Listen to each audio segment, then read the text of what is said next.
Arrowhead Stadium, season opener. Chiefs v. Lions, Thursday night, September 7th. Ken, the current point spread at our show sponsor, the king of sportsbooks, BetMGM. Kansas City in between 6.5 and 7, minus 6.75. Super high total, 54.5. Where do you stand here? Your expectation on where things might go? We've been hovering around the zone for quite some time, right? Chiefs and Lions in the opener. Like, it's July 31st. I don't want to be like, well, MGM's off market on a week 1 NFL game. Be like, well, I mean, it's still really early to say something like that. But I think if we're having a conversation about where we're more likely to land or settle on September 7th, when the game kicks off on Thursday night, and you and I talked about this when a lot of these soft openers came out, ton of 6.5s on the board. And I remember all of them came out and everybody collectively was like, wow, like a lot of credit to the Lions, Chiefs at home, less than a touchdown. Not a lot of teams get that level of respect in the betting market. When you play Kansas City, especially when Mahomes is healthy, and the Lions did, and then in most places they then didn't. And even a lot of the larger sports books just opened this 7 and are still 7. So like, I mean, I'm trying to figure out if you could make the argument, hey, if you want like a valuable week 1 bet, and how you would define valuable is like the number you bet now is unlikely to exist on the day of the game. Do you just go scoop this 6.5 from MGM? Like, I don't see a 6.5 anywhere right now. And on my board right here that has the BetMGM number, it says 6.5. So like, to me, I'm kind of like, well, wait, I don't think that's going to close 6. I think it's just going to close 7. And everybody's already, most places are 7 already. So I'm like, where do I think we're going? There. Maybe MGM is slow to catch up. Now, maybe it comes off 7. That would be my prediction, just knowing what we know about both teams, how people feel about both teams going into the season. I don't think people are going to be down on Kansas City in an opening night Thursday game at home against a team that still has some question marks. So I think 7 is where we're more likely to go. We're there in most places, but as we see on the screen right now, there is still a 6.5. Like, one question is, where do you think the number is going to go? It's very little to do with like football or like third down conversions or, player versus player matchups or something. And then the other question is like, well, like, who do you like in the game? Like, what do you think is going to happen in the game? Which is sort of more of like when you're with your friends and you talk about sports. That's like how you talk about it. It's also how you see most betting content. Talk about stuff. Well, I like this team. I don't like this team. This quarterback stinks. This quarterback's really good. It's definitely like I guess more fun, but in like they're both fun. It's just like this one's only fun. It's just like, it's not really, getting a valuable number or anything like that. Just like, what do I think is going to happen in the game? You and I were talking during the break. The Lions' strength this season, and I am person number 10 billion that's saying this probably, but they have a really good offensive coordinator. They were really good at offense last year, and that needs to be the strength of the team to have like a chance of being competitive on average. Because if they don't, like Nick writes, their offensive line, awesome. Like, again, like the offense should be the strength of the team, but it almost like has to be for this game to be competitive, just the way you could see it playing out. Like, how many times realistically is the Lions defense, which like didn't really get a lot better and kept the same coordinator, like okay, maybe they're not dead last anymore, but okay, how many times are they getting stops in this game?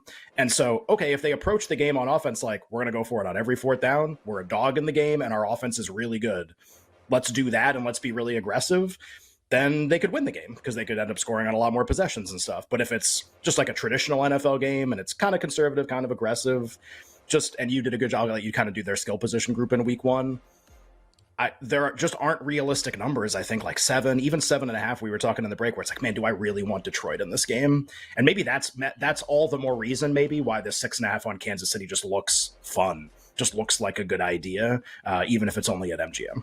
So there is hashtag signal right now. And how do we know this? Because they're saying it.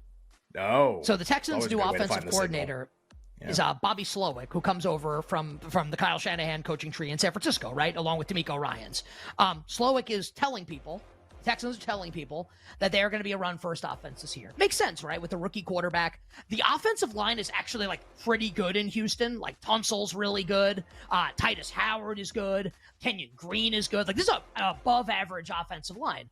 And they're talking about, like, Damian Pierce is going to be the centerpiece of this offense. And I think it makes a lot of sense, both because, A, you've got a rookie quarterback, and B, when you look at the receivers right now for this Texans offense, Nico Collins, who I like and could be decent. Also, you never want him to be the number one option in your passing offense. And maybe that'll be Dalton Schultz, actually, the tight end that they brought over from Dallas. Otherwise, it's John Mechie, who obviously missed his rookie year because of leukemia, and thank God he's back on the field and the young man is doing well. And I like him as a talent. Also, I think it's a lot to expect to do well week one against the Baltimore Ravens. There's hype around Tank Dell, rookie receiver that C.J. Stroud lobbied Nick Caserio in the Texans front office to draft. Also, week one against the Ravens in Baltimore, are we expecting Tank Dell to have a huge game there? And the corpse of Robert Woods.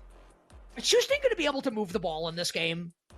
Maybe as the year goes on and Mechie gets better and Dell gets better and Stroud gets a little better, there's a case to be made this offense can be pretty exciting as the year goes on if the line's good and they can run the football a little bit. Is it happening here in this game? Because I don't think there's any question the Ravens are scoring in this game. Can Houston score to catch up? I think this is if you like the Texans, their only path is if this game goes under. Ravens turn it over a bunch. They possess the ball for 38 minutes. I don't see either happening. I think it's likely Ken I'll end up with a bet on the Ravens here at a number under 10. So for Tennessee, it's especially when the numbers first opened or when we really didn't know what Tennessee was going to do this year, their starting quarterback we would have had that as something to talk about in this. It seems like it's going to be Tannehill. So if that's the case and he's confirmed as the starter, then that's probably just stay 3. Probably just no further action required. They acquired DeAndre Hopkins. Maybe that got you 5 cents somewhere, but that's probably about it. Probably doesn't really move a lot of Tennessee markets. For New Orleans, and you'll have to, again, this is me on vacation. Alvin Kamara is suspended or not for this game? Not yet, but I think my anticipation is that he will be. Right. Seems like they're unlikely to have Alvin Kamara. Now, this is not oh my God, Alvin Kamara's out, the number's going to fly. The number may not move with him out. Just worth noting, if you're trying to think about the game and what you want to bet on, that I don't know, New Orleans' best offensive player may not play in the game. I agree with you on the coach quarterback stuff. It's just, I don't know. I'm with you on not liking New Orleans. I'm just not sure how I feel about Tennessee when I don't get a lot of points. Vrabel has been the nuts and big underdog situation. He's just been great against talented teams, winning games outright. Obviously, they had a string of games a couple of years ago where they won every game as a huge underdog when Derrick Henry was out a couple times. But that's not really this setup. New Orleans doesn't have to win by margin to cover the bet. So I think it might be a game that I'm less interested in betting. I wish it was Saints 3.5 against. I was trying to think of a team to plug in here. I think there would be other teams maybe that I could talk myself into in this situation against New Orleans.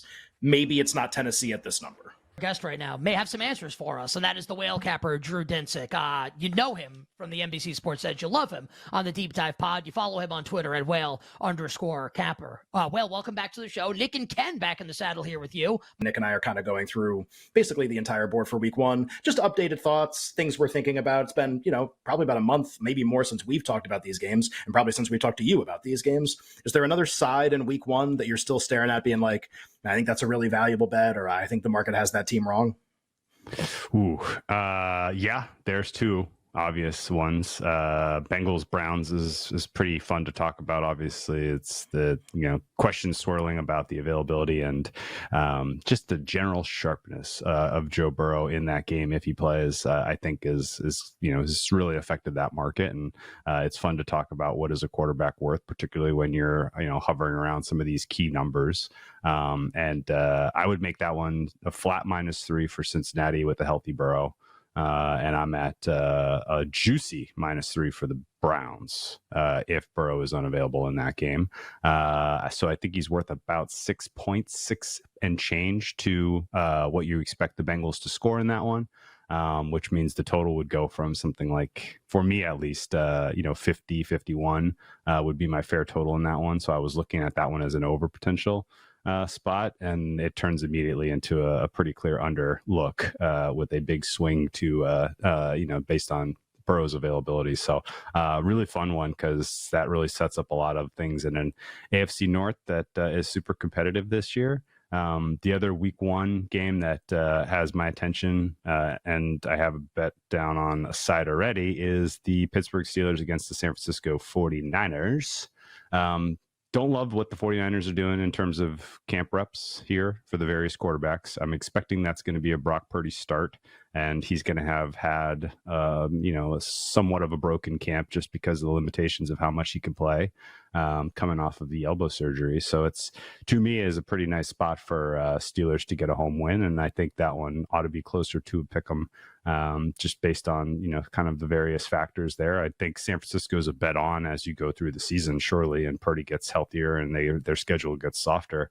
But fun plus money price on Pittsburgh on the money line week 1 has got my attention.